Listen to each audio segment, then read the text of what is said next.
Hi everyone, I'm so happy that you're here to join me for the Way of the Animal podcast.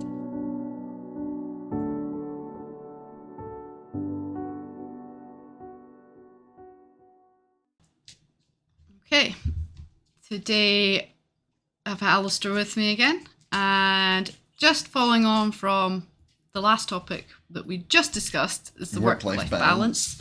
We were stepping into more of the topic about fear and comfort zones and things. And it's very prevalent for me right now because my nervous system's getting triggered a lot. There's been a few things going on, and my comfort zone has got very small. So it's very, that in a way, to make that understandable, it's very easy for me to feel uncomfortable with simple things like going a bit further away from the house at the moment is a little bit triggering, and that's just the way it is, and I'm working on it. But yeah, fear. Fear's an interesting one. Leading from the work-life balance, one of the things I think I said in that was that if you don't like your job, go and get a job that you like, which can be a terrifying thought to leave your job. And we were definitely in that situation when we first came to Canada because we were not in a good job and not in a good situation. But especially being in a foreign country, there's that fear of just saying, nope, I'm done with this. And, it's stepping off the boat before you've got to the shore and not knowing where you're going to land. But we were very fortunate because we took the time to take a day to go and think about it. And then someone come up to us and just started chatting. Yeah, well, you got to tell the story better than that. It's quite the story, really. Well, you tell it. Well, I'll start it. You can do the last bit about the man who spoke to us. So we decided we had a day off, and we definitely wanted to spend it off of where we were because it was not nice. So load up the dogs and some picnic and things like that, and headed off, put it into Google Maps, and as Google Maps does, first challenge with the comfort zone was... That wasn't a challenge, that was an adventure. Yeah. As it just shows our personalities. Alistair loved it. We ended up on a road. I say road, I'm quotations now. Road. It was almost sort of side by sides, like quad it was bike, ATV size road. There were bits when it was just kind of open country and there was no just road. A bit of a muddy track and middle of a forest. We were like squeezing between trees, and then we were just going along, and then suddenly we popped out in, was it Scum Lake? Scum Lake. What a great name. It was. Where they also had an airstrip, which is, just a grassy flat field. And just this very remote community, and we just drove. It didn't look like anyone really lived there. I bet that it was more... I don't know. It looked like it was sort of holidays and fishing camps and hunting camps, but... And then, over that rickety bridge and along the side of that swampy bit where it got quite wet. Yeah. And then we eventually joined onto the road we should have been on. Yeah. No, the road we could have been on. So that was so for me, we didn't have any signal. No. But we had told friends of ours where we were going. Yeah. Yeah. We eventually made it down to this amazing lake. It was beautiful. With it was just the typical Canadian landscape scene. Mountains, snow-capped peaks. Yeah. Nice lake, trees. Beautiful. It was beautiful. It was very beautiful. We discussed our future, what we were going to do, the risks of quitting a job and being in a foreign country and not knowing where to go next, and there's a few legal rules you have to do when you're here in Canada working and you're a foreigner with work permits and work visas. So there's complications with that were going to be caused. And we were just sitting there sort of soul searching and talking about it and deciding what was the best move. Because there was a little bit of if we try and tough it out, maybe we can try and improve things. Maybe we can, make things better. Anyway, and so we were doing all this. No one else there. This other car rolls up. Just as we were leaving. Just as we were leaving. And I was looking at, there's like, these boards they have in parks and things that tell you about the area. So I was taking a couple of pictures with my phone of it just to remember the area and reading a little bit about it. And this guy comes up and sort of, we chat, just, oh, hey, how's it going? And we started talking. And of course, because of the position that I was in, I was wanting to talk. And a very genuine, nice, friendly guy. So we were sitting talking about things. He was asking where we were from, where we were working. I sort of said something about, well, I don't know how long I'll be working there, and chatted to him for a bit. Turned out he was some professor and he'd studied job opportunities in economics in Canada and blah, blah, blah. And basically he just turned around and said, well, you should just leave that job. You seem like quite nice people and you should go, and there's tons of jobs out there and you'll have no problem finding work. And it was very much that. But he put his hand on your shoulder. What was it he said when he put his hand on your shoulder? Like, you're not trapped, or... Yeah, it was something like you're not trapped, yeah. You don't have to stay there. You don't have to stay there. It was one of those points where, where you're just like, this is a message for me. Yeah. And it just very genuinely put his hand on your shoulder and just was like, you don't need to stay there. Yeah, you can leave. Yeah. You're okay to leave. And that was definitely the tipping point of us going, we're not just some random stranger telling him our story in the not very detailed way. Yeah. And he just said, no, you should get out of there. You should get out of there, you should find something else. And so we did. Yes. So like I said in the previous one, we stepped out of there, did all the official paperwork we need to do to step out of there. We stepped out of there with our friend's tent. And actually, they were leaving as well from the same place. Yeah, because they agreed that it was not a good idea, although they were native Canadians, so it was fine. A bit easier for them. But we left together and then went separate ways. And then we went to buy camp stuff. It was just all kind of, how things just play out sometimes. I mean, we're kind of getting to a wee story here, but I feel like it's an important background to following what's right and things falling into place when you do. Yep. So you went into Canadian Tire, which is just like has everything you could want. But you were getting some camping supplies, some bear spray, the whole new thing for us. And it was the bear spray got you chatting to the guy in there. Yeah. And you were saying we're going to camp. I don't know where we're going to camp. He says, "Oh, I've got a great spot for you." That's right. So that led us to go and camp where we camped, which was absolutely beautiful. Beautiful old cedar trees. Mosquito hell. Yeah, it's funny. It was a beautiful spot. I have to remind myself how nice it was because the mosquitoes were so bad. They were really, really bad. It was beautiful, but oh my God, the mosquitoes.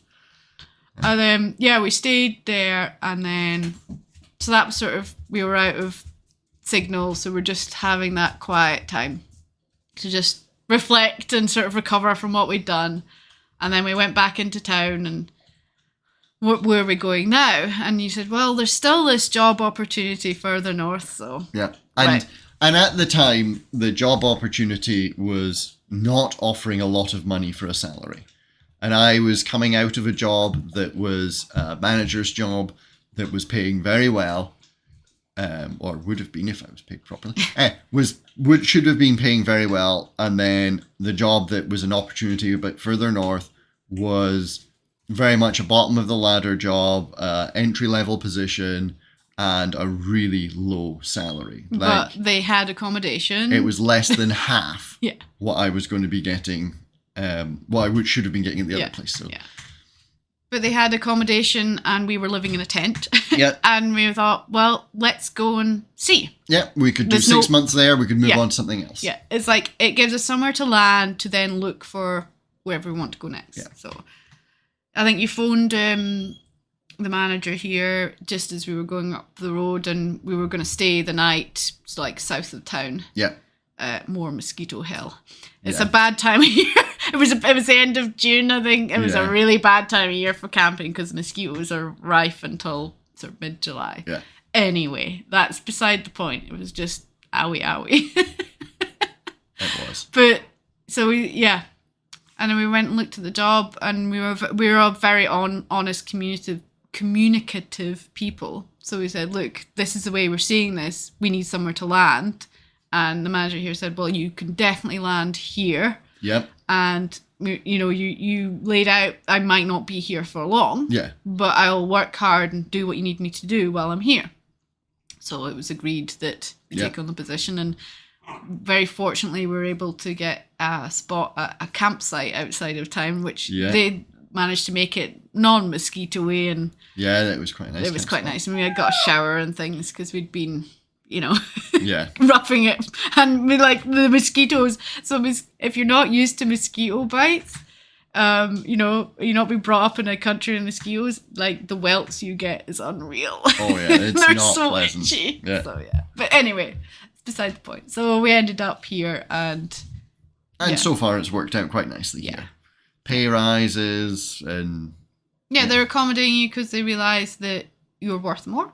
Yeah. So that's good. You know, you're getting paid for the contribution you're making, which is great. Or better than entry level pay. Better than entry level pay. You. Yeah. There you go. Yeah. But and we make a good salary. Like, we don't worry about money. But it was very much like we followed that thread. We pushed through the fear. We listened to the signs and the signals of keep going, do this, and just followed our gut. And we ended up somewhere where we have managed to land. We have somewhere to live.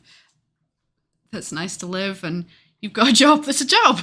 Exactly. And we've been very fortunate all our lives that we've been able to say, nope, this place doesn't work, and move on. And we've always found something. And it's always surprised people. And like I said, we're lucky because we're lucky. It's designed like that. We're not lucky.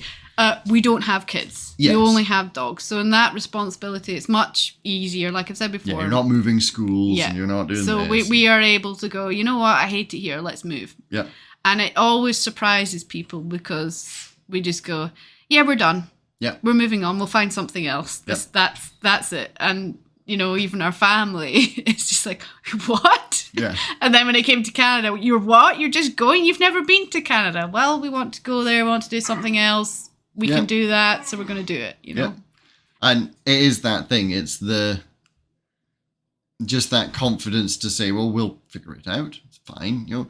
And, you know, you can always find work. Yeah. And one thing we've been fortunate enough to experience is having no money, like counting out change to go and buy some milk. And that kind of brings you into I don't really need that much money to survive. It's a good experience to live. I think it makes you realise how you can budget. Yeah. And it makes you realise what is luxury and what isn't. Oh, yeah.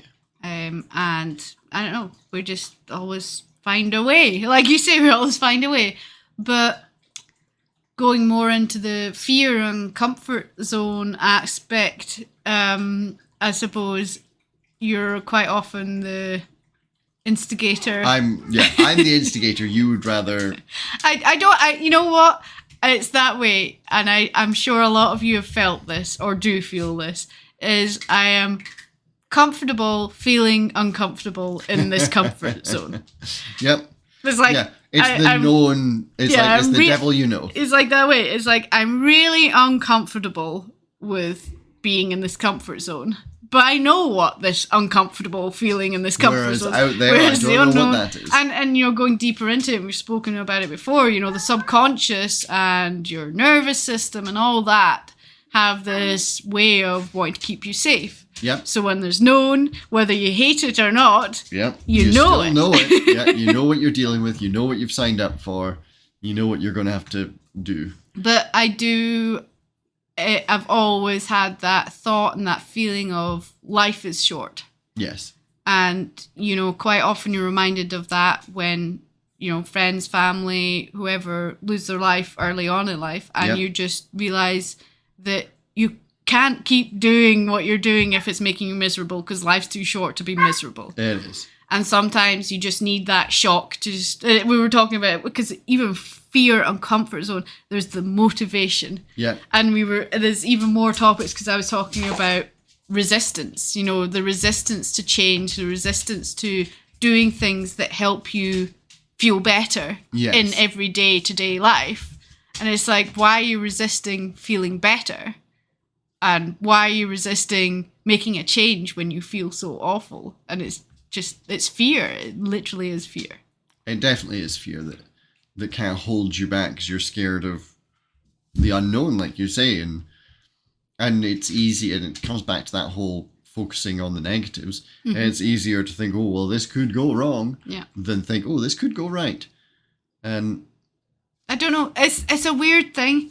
I definitely have that feeling like, and it's been really refreshing, and I've loved it, is we moved into our little touring caravan and got rid of all our stuff. Yeah. I wanted to use a different word for that, just so you know. But all that stuff. Okay, puppies up and playing, everyone. Yeah, so we moved into our touring caravan and we got rid of all our stuff that we no longer needed, and it was very refreshing to have a lot less stuff. And then when we actually moved to Canada, we brought all our stuff in 6 suitcases. And that was it was realizing you went through all those physical objects that you have, and what do you actually want? What do you actually need? And realizing that very little. So then it comes to we were talking about, you can survive on very little money-wise. Well, you can survive on very little stuff-wise. 100%. You have enough to get some food and your clothes and shelter. The rest is all luxury. Yep, it is. And it's nice to have stuff. Yeah. But you don't need stuff. Yeah. Food, shelter. So with that mentality, it's easier to sort of step away from things, to move, to change your reality, because you don't feel like the physical things is what you need to keep you where you are. And I'm fortunate because I've always had that mentality of that, and probably goes back to childhood stuff and whatever. But I've always had that, I could just grab my keys and go. And I'd work it out. And it's really interesting because there's a sort of different reality out here in that wildfires are a threat. So, your whole home, including its contents, can just get burnt down. Yep. And just, you get a very short period of time to pack what you need and leave. And realizing that, it'd be handy to take our computers because they have our computer. They're just like handy to have that. I really need it. It's like, as long as us and the dogs get out and we've got our rooftop tent, but it's like, we're also fortunate that we do live on a smaller budget. So we do have money saved by, so we could buy food or whatever we've lost immediately without it being a problem. Like, we're just fortunate in that way that we just have done life in a way that has created that for us. And, people help as well sometimes, especially with moving to Canada and things. And that we're just very grateful that we have what we have. Oh, yeah. But we don't, it's just, I don't know, I've really felt like sometimes stuff just clutters up life, and it feels like you need it and you don't need it. And I think sometimes the stuff becomes some sort of prison. Yes, that holds you back, and you get so attached to it. Those comforts, those things, And they don't always bring value to your life. And that was, because I watched that minimalist. That's exactly what I was thinking about. On Netflix, and, it's, I was going to say it's a new craze, but it's not. It's not. It's been a long time thing. But does this bring value to me? And then realizing that a lot of things don't. I love the idea in that program of put everything in boxes and then just take things out as you use them. Yeah. And now I think they went a bit far because it was like one plate, one knife, one fork, Yeah. But the concept's the same. And I can even think of things that we have in the house that we don't ever touch, you don't ever look at. And then it's like, well, why do I have that thing? Yeah. And it's like, moving here with 6 suitcases. Yep. And in 2 years, we have accumulated some stuff. Oh, yeah. Yeah. And We would struggle now to fit everything in the back of our truck. although I would quite happy get rid of a lot of the stuff again. Yep. I would happily start again. I am forever clearing out stuff. Yep. I have to say something that you do miss is like your man drawer, your man cupboard. That thing, yeah. You know, and like, I left all my tools behind, Yeah. which that sucked. All your tools. But like the drawer And of then nuts and bolts and screws Yeah. and random things that batteries, and it's just like that you're not using them all the time, and they are just a muddled mess in a drawer or a cupboard. But I'm really happy now we've got a bit of a man cupboard going on. I need a screw for that. Well, that's great because we've got some random different length screws now. that's it. It's funny how those things, especially if you're doing your own If you're quite repairs, practical and, it's really, really useful Oh yeah. to have that. Christ, even that blunt saw you were trying to use yesterday. Yeah, we really should get a maybe saw. buy a saw. Yeah. It took about 10 minutes to get through a bit of... We found a rusty old saw and we're like, yep, this'll do us. No. I mean, it cuts. It's Takes a while. It's good workout. yeah, it's smooth. But yeah, so there's there's practical things that you just have lying around. Scraps of wood. We now have some scraps of wood. It's handy. It's ridiculous, but it's so handy. Even like cables for phone chargers and plugs for phone chargers or this or that. And then we had a lot of problems here because we moved here with our British plugs. Yes. And then we needed Canadian adapters. But because we're in Canada, you can't really buy Canadian adapters because you're in Canada. It makes Why would perfect you? sense. That We should have bought them in the UK apparently and put them in our 6 suitcases. Yeah. Thank goodness for Amazon. That's all I can say. Yeah. Things like that, Amazon seems to save the day because you get things from different countries. Yeah. But that is a hilarious thing. Yeah, that was funny. But yeah, back to it. It's sometimes your stuff becomes your prison. Well, 100%. I've got to downsize and I don't want to downsize and lose all this space but realizing that I now really appreciate small houses, small places. Oh, yeah. It's easy to keep clean, and I think I have a better way of living in that I have routines where everything is just put back in its place. Everything has a place and it's put back in its place, and then it's easy to just maintain that level of, I would say cleanliness, but it's not that clean. But just that level of there's not stuff and clutter everywhere because I can't. My mind can be chaotic enough. Yes. So I really like it if it's not chaotic. But then I remember listening to a Joe Rogan podcast, and he was talking about when he first sort of got a big job, made big bucks, got himself a really nice fancy place. And for a couple of months, he was like, this is amazing. I've got this, pool table. I've got this, I've got a pool, all these fancy stuff. And then he said after a couple of months, it was just like, this is where I live. And that was the point. And he was fortunate enough to realize that when it came down to it, what he needed was somewhere to make food, somewhere to sleep, maybe somewhere to sit around. Wash. And wash. Yeah, wash probably would be one of those. But, he didn't actually need, and no matter how big or fancy the place was, after a little bit of time, well, this is just my place. Yeah. It didn't matter if it was $1 million mansion or if it was a 50,000 flat. And that's where you realize that not the stuff you have and the stuff you're surrounded by that's important. It's the life you live. Exactly. Because the stuff is just stuff, like I said. So you Stuff could have a house fire without the wildfire taking it out. You could lose everything. Anything could happen. You could lose everything. But what you don't want to lose is life and having your life. Yeah. And that's where, if your fear is losing what you have, as in the physical things that you have, and that's what's holding you back, think about how much those physical things have a grip on you and that they're actually controlling how you feel. And there are tons of stories out there of people who lost everything and are now millionaires. Yeah, and feel better Yep. for losing everything, That's it. you know? I remember reading a story about a guy who, he was on the streets and eating out of dumpsters and homeless and, had nothing. And he just, I think he read something that sort of changed his perspective on life, and he started getting himself out of the hole, and now he's a millionaire, owns this massive company, and he did that in not a long period of time.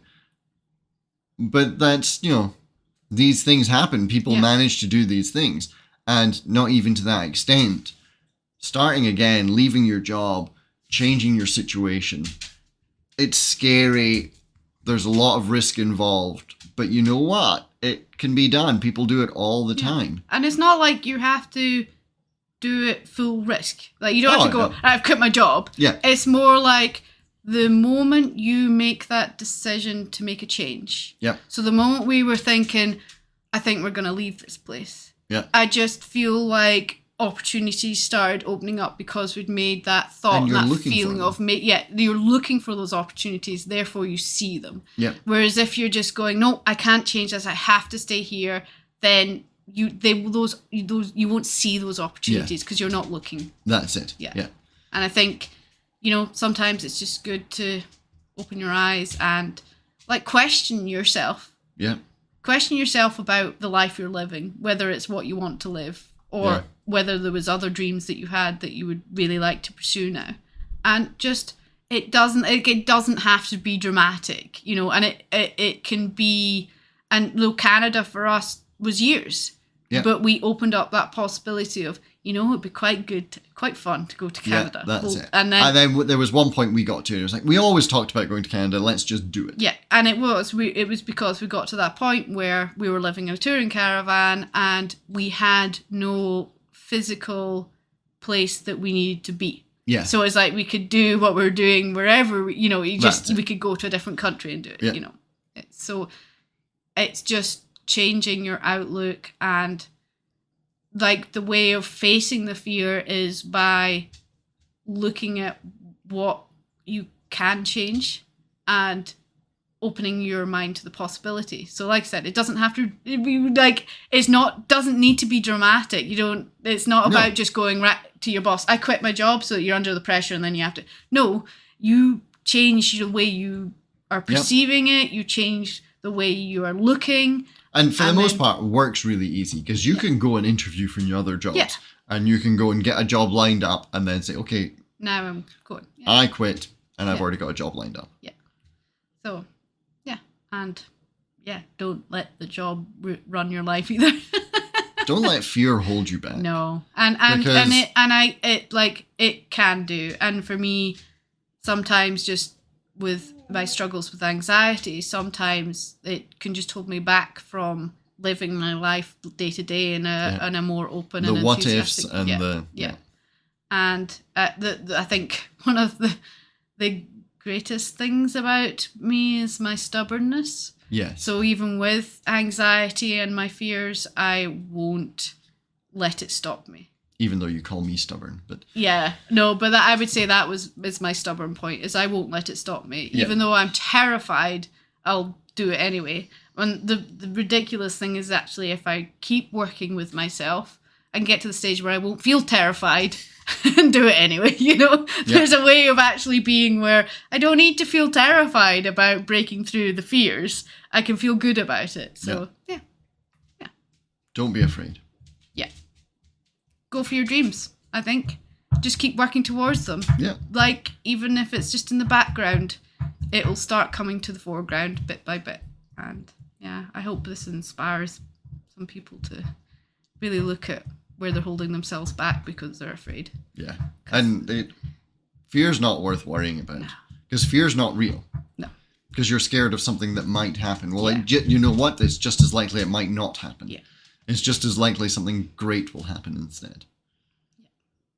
Well, thanks again. More than welcome. Dries says it's walkie's time, so we better stop recording and take him for a walk. Yes?